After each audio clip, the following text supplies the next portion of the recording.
Assalamualaikum warahmatullahi wabarakatuh.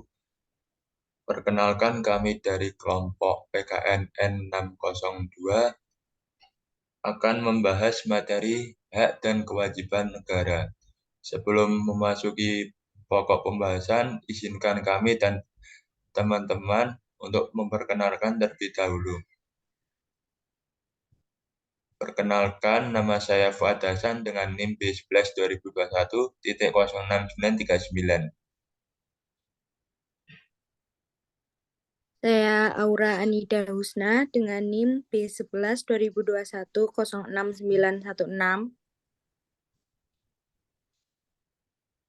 Saya Nilam Kusuma Sabda Prastiana dengan NIM B11 2021 06950. Saya Sekara Rumandayani dengan NIM B11 2021 07057. Next. Pengertian hak dan kewajiban negara menurut pasal 26 dan 27 UUD 1945. Pasal 26 ayat 1, warga negara adalah orang-orang bangsa Indonesia asli dan orang-orang bangsa lain yang disahkan oleh undang-undang sebagai warga negara. Pasal 26 ayat 2, syarat-syarat yang mengenai kewarganegaraan ditetapkan dengan undang-undang. Pasal 27 ayat 1, segala warga negara bersamaan kedudukannya di dalam hukum dan pemerintahan itu dengan tidak ada kecualinya. Pasal 27 ayat 2, tiap warga negara berhak atas pekerjaan dan penghidupan yang layak bagi kemanusiaan. Next.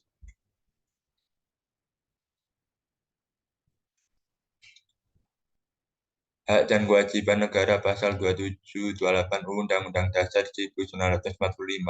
Pasal 27 ayat 3, setiap warga negara berhak dan wajib ikut serta dalam upaya pembelaan negara. Pasal 28, kemerdekaan berserikat dan berkumpul, mengeluarkan pikiran dengan lisan dan tulisan dan sebagainya ditetapkan dengan undang-undang. Pasal 28A, setiap orang berhak untuk hidup serta berhak mempertahankan hidup dan kehidupannya. Pasal 28E ayat 1, setiap orang bebas memeluk agama dan beribadat menurut agamanya, memilih pendidikan dan kewarganegaraan, memilih tempat tinggal di wilayah negara dan meninggalkannya, serta berhak kembali. Dan selanjutnya akan dibacakan oleh rekan saya Nilam Kusuma.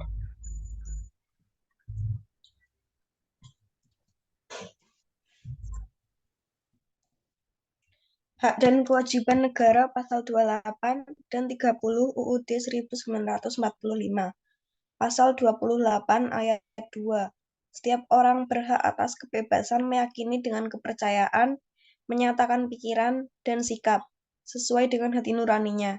Pasal 28E ayat 3. Setiap orang berhak atas kebebasan berserikat, berkumpul dan mengeluarkan pendapat. Pasal 30 ayat 1. Setiap warga negara berhak dan wajib ikut serta dalam usaha pertahanan dan keamanan negara. Hubungan warga negara dan negara. 1. Siapa warga negara? 2. Kesamaan kedudukan dalam hukum dan pemerintahan. 3. Hak atas pekerjaan dan penghidupan yang layak bagi kemanusiaan. 4. Kemerdekaan berserikat dan berkumpul. 5. Kemerdekaan memeluk agama. 6. Hak dan kewajiban pembelaan negara. 7. Hak mendapat pengajaran. 8. Kebudayaan nasional Indonesia. 9. Kesejahteraan nasional. Asas kewarganegaraan. Sisi kelahiran. 1. Ius soli. Ius soli atau jus soli adalah asas yang menentukan kewarganegaraan seseorang, ditentukan oleh tempat kelahirannya. Ius soli berasal dari kata ius dan solum.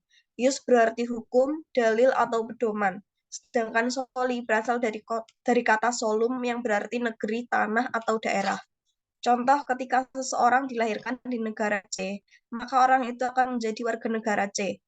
2. Ius sanguinis. Ius sanguinis atau jus sanguinis adalah penentuan kewarganegaraan berdasarkan pertalian darah atau keturunan. Asas ini dianut oleh negara yang tidak dibatasi oleh lautan seperti Eropa, kontinental, dan Tiongkok. Contoh, ketika seseorang dilahirkan di negara A, tetapi orang tuanya merupakan warga negara B. Dengan demikian, orang tersebut menjadi warga negara B. Hal ini bisa terjadi karena asas ius sanguinis menetapkan status kewarganegaraan seseorang akan selalu mengikuti kewarganegaraan orang tuanya. Selanjutnya akan dibacakan oleh Sekar Arum.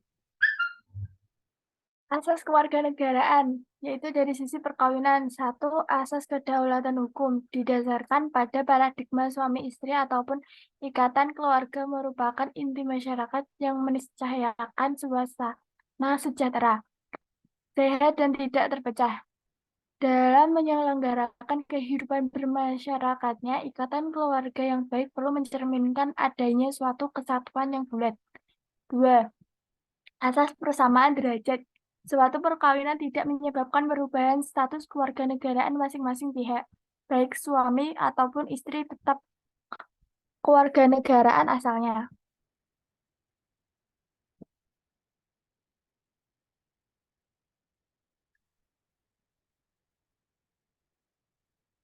Next. Unsur-unsur penentu kewarganegaraan.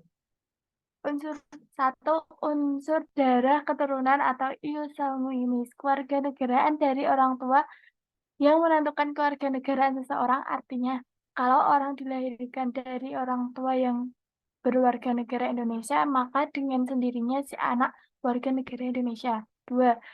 Unsur daerah tempat kelahiran atau ius soli. Daerah tempat seseorang dilahirkan yang menentukan kewarganegaraannya. Artinya, kalau dilahirkan di dalam daerah hukum Indonesia, kecuali anggota korps diplomatik dan anggota tentara asing yang masih dalam ikatan dinas.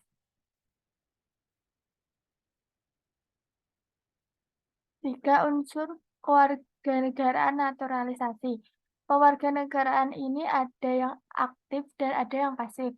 Pewarganegaraan ini ada yang aktif. Seseorang dapat menggunakan hak opsi untuk memilih atau mengajukan kehendak menjadi warga negara dari suatu negara. Warga negara ini ada yang pasif. Seseorang yang tidak mau diwarganegarakan oleh suatu negara atau tidak mau diberi atau dijadikan warga negara suatu negara, maka yang bersangkutan dapat menggunakan hak repudiasi atau hak untuk menolak pemberian kewarganegaraan.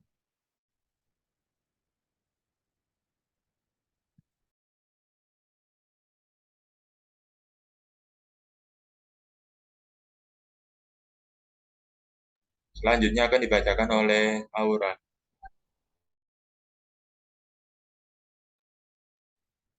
Unsur-unsur penentu kewarganegaraan, yaitu problem status kewarganegaraan. Penduduk yang bukan berstatus warga negara di suatu negara dikenal dengan apartheid, bipartheid, dan multipartheid. Apartheid adalah status hukum di mana seseorang tidak diakui sebagai warga negara oleh negara manapun. Orang yang memiliki status apartheid tidak memiliki kewarganegaraan atau hak-hak yang terkait dengan kewarganegaraan, seperti paspor dan hak memilih dalam pemilu. Status apartheid dapat terjadi karena beberapa faktor, seperti ketiadaan undang-undang kewarganegaraan yang jelas, konflik kewarganegaraan antara negara atau karena orang tersebut telah kehilangan kewarganegaraannya karena suatu alasan seperti mengajukan naturalisasi di negara lain tanpa memperoleh persetujuan dari negara asalnya.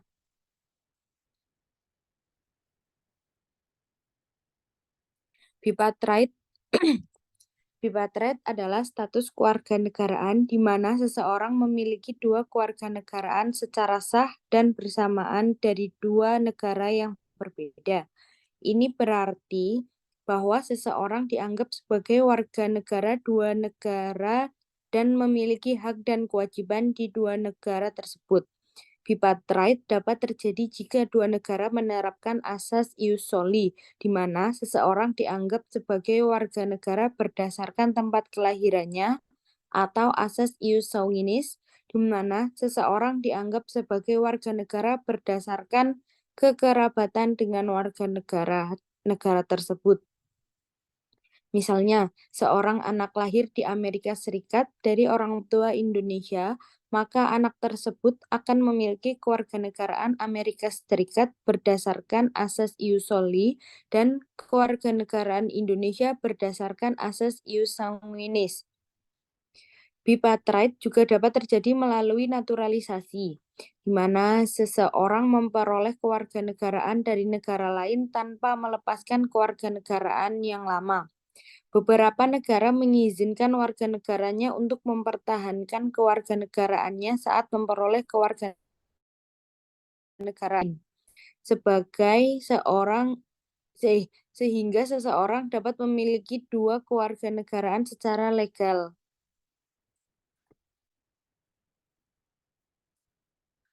Multipatrite adalah orang yang memiliki dua atau lebih kewarganegaraan. Hal ini bisa terjadi jika seseorang yang telah memiliki kewarganegaraan ganda saat dewasa menerima atau meminta status kewarganegaraan dari negara lain dengan tidak melepaskan status kewarganegaraan yang lama. Namun, sedikit negara yang memberikan status banyak kewarganegaraan atau multiprite untuk warganya. Kasus multipatrite ini bisa terjadi jika seorang laki-laki yang memiliki kewarganegaraan A kemudian menikah dengan warga kenegaraan B, lalu tinggal dan memunculkan seorang anak di negara C. Sekian dari presentasi kelompok kami. Bila ada kata-kata yang salah bisa mohon dimaafkan. Sekian. Wassalamualaikum warahmatullahi wabarakatuh.